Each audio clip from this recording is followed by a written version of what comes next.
So this one I want to talk about the love bombing a little more because that's the moment at which you can really block the narcissist, or at least gauge the intensity. Again, it is a continuum.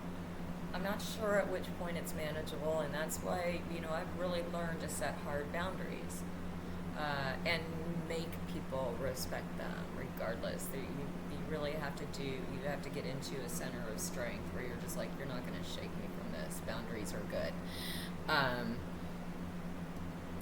But that love bombing is, once you've experienced it once or twice or a few times, you get the idea.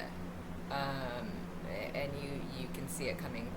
The thing is, you still don't do anything. It's very effective because that is the point where they are mirroring. They're seeing everything that you want seen about yourself, and that is how you get that false sense of love. But what they're also going to do is try to move you right into their space immediately. That's the reason for the love bombing. They need someone. Their space is empty right now, or they're tired of the person that they have been throwing this abuse on. This person is about to leave them, or they're getting bored with them, or whatever. You're the next one, and they need that. Remember, they need that. You don't. Where that gets cloudy and muddied is we have to realize as survivors of this kind of abuse that that particular kind of abuse sets off a pattern of difficulty with impulse control, another symptom of complex PTSD. What happens from sustained abuse and trauma, or repeated abuse and trauma, both. Different symptoms than like single event PTSD. Very different, and often diagnosed into more pejorative diagnoses like a personality disorder, which what it really is when you've been the victim of narcissistic abuse is you had someone with a personality disorder mess up your world with that and mess up your perspective. And so you've got to kind of wrangle that back into control, recognize that now you've got some impulse control issues, and this person who's love bombing you might actually be able to be effective with that. Hit your impulse control button. You want approval. You definitely want someone recognizing the best part of yourself. And you have to resist the impulse to fully go into that space. You have to be able to give yourself, and that's the hardest thing too, they may be giving you compliments that you're not expecting and are kind of like uncomfortable about how to receive. And that takes practice. You've got to get in that space where you're like, yeah, I know that about myself, and I'm wondering why you see it so immediately. Legit, you do. But always take that with a grain of, okay, I'm glad you recognize that, so get to know me better and find out what that's about. Because it didn't happen, like, magically out of nowhere. A lot of that stuff is just based on how you have built yourself. Recognize that and be like, yeah, I am that. Thank you very much. Do say thank you for a compliment. Or recognize, at least for yourself, yes, I know I'm that, but this person doesn't know how I got to be this. So, nice compliment.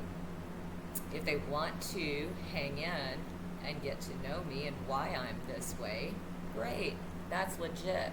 If they want to use that as the key to get into my space or get me into theirs, if they suddenly want to spend all their time in my home or they want me moving into their home, if they suddenly want to consume all of your time, again, that's because they are needy of it.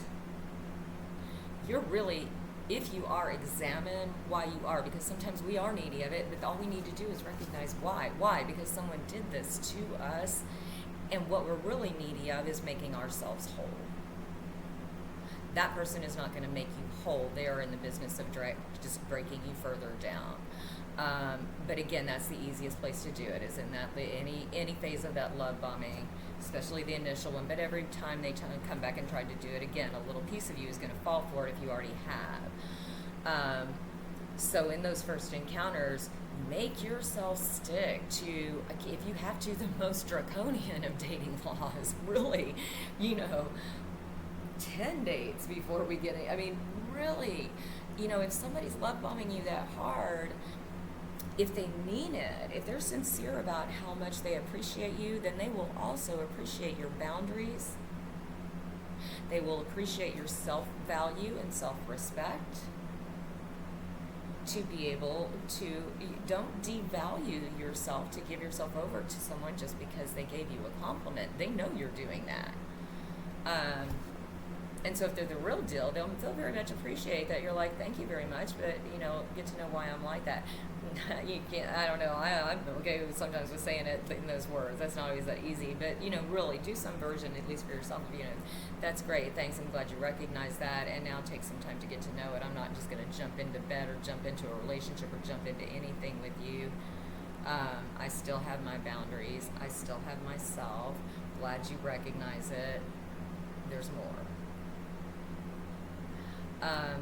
Slow down their process. That's where you take control of the environment, and you'll see if they start to back off because you're not doing what they want,